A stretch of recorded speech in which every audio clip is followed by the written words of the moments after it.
is the Rivuelto, the successor to the Aventador and the Murcielago, Diablo, Countach and Miura before that. There was of course the limited run Xi'an back in 2021 with its fancy supercapacitor, but this is the first series production electrically assisted Lambo. Which means there's quite a big question hanging over this car's head. Is a plug-in hybrid Lamborghini a proper Lamborghini?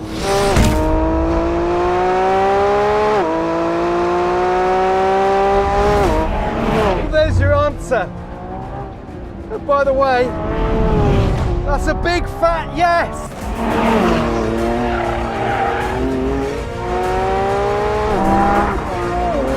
Woohoo! Come on!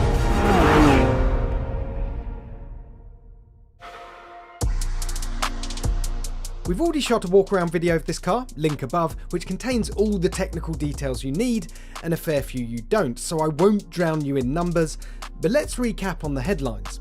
A tiddly 3.8 kWh battery lets you drive in pure EV mode for around 6 to 8 miles, but call on the full force of 2 electric motors on the front axle, a third nestled between the engine and gearbox, and the 6.5 litre naturally aspirated V12, and you have 1001 brake horsepower at your disposal.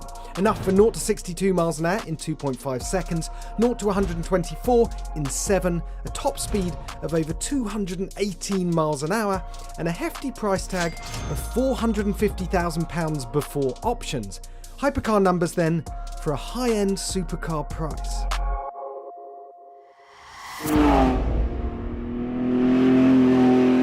Let's start with the engine. Where else? It's the lightest and most powerful V12 that Lamborghini has ever made. 17 kilograms lighter than the one you got in the Aventador, and on its own it produces 814 brake horsepower and 534 pounds-feet of torque and revs to 9,500 RPM, but that's just the engine. You've then got the electric motors that chime in with 187 horsepower, so it doesn't thrust out of the corners on e-power in quite the same way as you get with the Porsche 918 Spider, say, but it does torque fill beautifully and really jets you down the straight before the V12 takes over and does its thing. And let's be honest, when you've got an engine as special as this, as vocal as this, you don't want to smother it in electricity. The e-motors never do anything other than play second fiddle to the star of the show.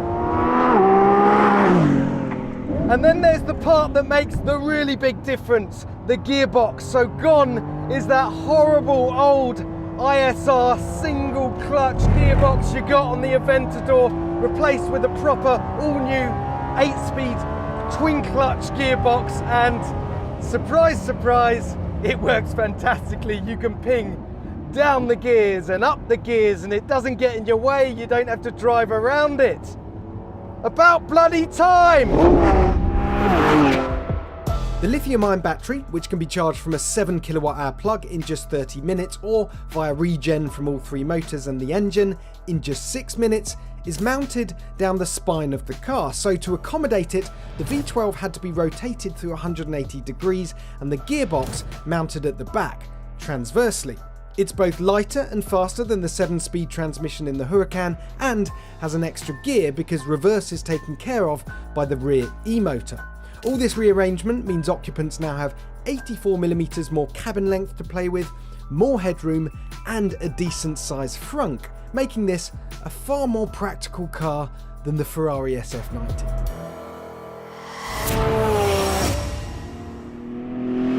Okay, so let's talk about the handling.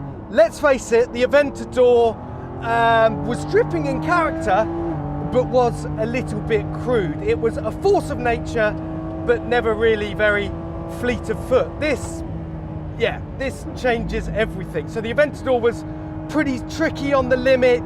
This, way more controllable and capable, and that's despite the fact that this steering rack is 10% faster. So let's just describe what happens in the corners.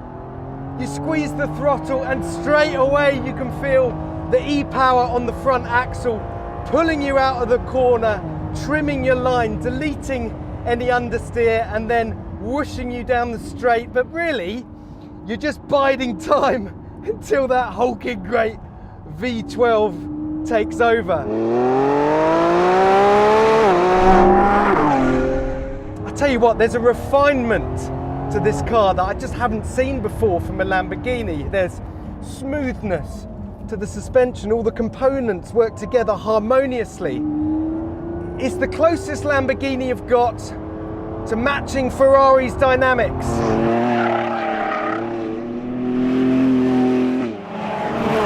I must admit the steering might be a little bit too light for some. I quite like the fact that it has this sort of over-caffeinated feel to the steering rack, but top marks to Lamborghini for making a steering wheel that is actually almost round in 2023. And the layout here is really logical. You've got your driving modes up here, you've got your powertrain EV modes here, you can adjust your wing here, and your nose lift is over here. We're not going to be needing that on track.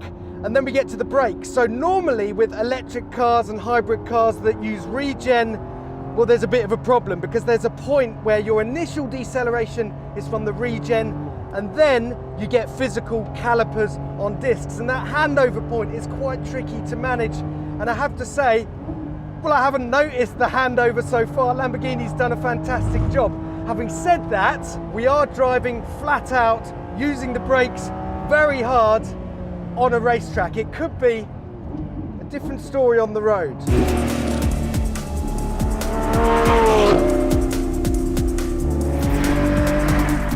The Revuelto is built around a mono fuselage, a carbon tub that's 10% lighter than the Aventador's, yet 25% stiffer. For packaging reasons, gone is the beautiful pushrod suspension from the Aventador, replaced with dual wishbones, upright spring mounts and adjustable dampers. Brakes are carbon ceramic with 10 piston front calipers grabbing 410mm discs and 4 piston rear calipers on 390mm discs. Plus, there's regenerative braking, rear wheel steering and torque vectoring on top. The aero improvements include an active rear wing, with the headlines being a 61% improvement in drag efficiency over the Aventador and 70% more downforce.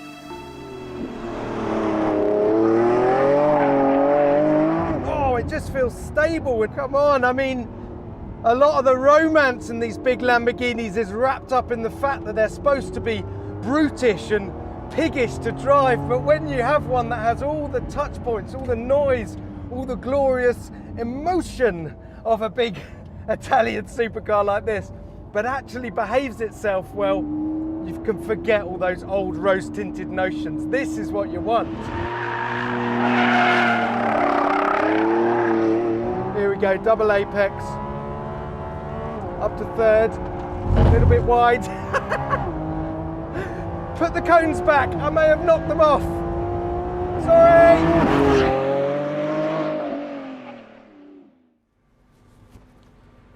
Right, so what about this interior? What can I tell you? Well, let's start with the seats, because normally Lamborghini seats are completely tortuous. These ones aren't quite so bad. They're quite squishy in the middle, they're quite wide, they're not too heavily bolstered. These are the electrically operated comfort seats. By the way, you can get sportier versions, which I'm sure will destroy your lower back. The materials, so in here we got carbon fiber, Alcantara, leather. It does appear to have gone up a fairly hefty step from the Aventador. Clearly, Lamborghini has realised if you're going to charge people £450,000 before options, then the materials and build quality needs to be up to spec. And the other thing they've realised is that in the Aventador, you basically didn't have space to put a biscuit in the interior, but here they've made a big effort to put lots of cubbies and useful storage areas. Boring, I know, but bear with me. So under this floating screen, you've got a space here, you've got more rubberized mats and storage space over here. You've got optional cup holders. This car doesn't actually have it, but you can get them in front of the passenger over there. And most exciting of all is the fact that if you move these seats forward a bit, apparently you can fit an entire golf bag on this shelf behind me, which excites me probably more than it should. But the thing about this car is it still feels like a proper Lamborghini. There's a little bit more space in here, but you've got this enormous windscreen that spears away from you into the distance to some sort of infinity point over there, and the rear visibility, if I look through this mirror, is mainly engine with just a sort of little sliver of light coming through. So standard Lamborghini. I should mention these screens that are in front of us. You've got 3 of them now in the Revuelto, a big instrument screen behind there, an infotainment screen in the middle of the dash, and another slim one for the passenger to stare at, react quickly to your inputs. The graphics look fantastic. The really clever bit, I'm told, is that you can take information from this central screen and swipe it left into your instrument display or swipe it right into the passenger display. Not sure how useful that is, haven't figured out how it works yet, but sounds very cool, doesn't it? Now, admittedly, we haven't actually driven the Revuelto on a road yet, and those massive steamroller tyres and those huge wheels, you've got 21-inch wheels at the front, 22-inch wheels at the back, they're not going to come without compromise on a broken, cracked British B road. But, and this is a big claim and you need to whisper it, because I think this could be a hairy-chested, mid-engined V12 Lamborghini that you could possibly, maybe, if you're feeling brave, drive every single day to Tesco's, to the shops, take the kids, well, the kid, to school in it. Sensible stuff. Sorry, I don't know what I'm doing, I've forgotten where I am. I'm at a racetrack. I need to get back on it.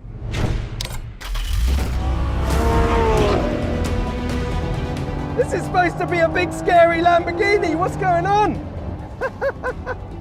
I should be somewhere over that fence in the bushes over there with my tail between my legs, but it's looking after me.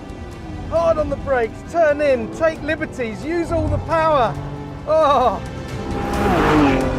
this is a different breed of Lambo. And can you believe we've got this far through a new Lamborghini review without talking about the way it looks? To be fair, it's not that radically different from the Aventador, is it? It's still very, very low, very, very wide, and has a very, very angry face. My personal favourite bits, though, are all round the back of the car, which is where you're going to find these flying buttresses, the exposed V12 engine surrounded by vents. You've got the movable rear wing and those 2 high-set exhausts. It's all textbook Lamborghini, but as we all know, this is merely the Revuelto's opening gambit. It's a car that's going to be on sale for the next 10, 11, even 12 years, over which time we're going to get ever more aggressive variants. It's going to sprout wings. Who knows? We might even one day see a jacked up Cerato version of the Revuelto. Now there's an idea. So for once, the story here isn't that Lamborghini has just designed the most bonkers looking car possible, plumbed in the loudest and most powerful engine, and then shrugged when it came to handling dynamics. They've built a genuinely handsome supercar slash hypercar with proper polish and handling finesse, but it's still got the Lamborghini DNA, it's still got the noise, it's still got the drama. This car is proof then that electric, it doesn't need to kill the good time vibes, it can actually enhance them.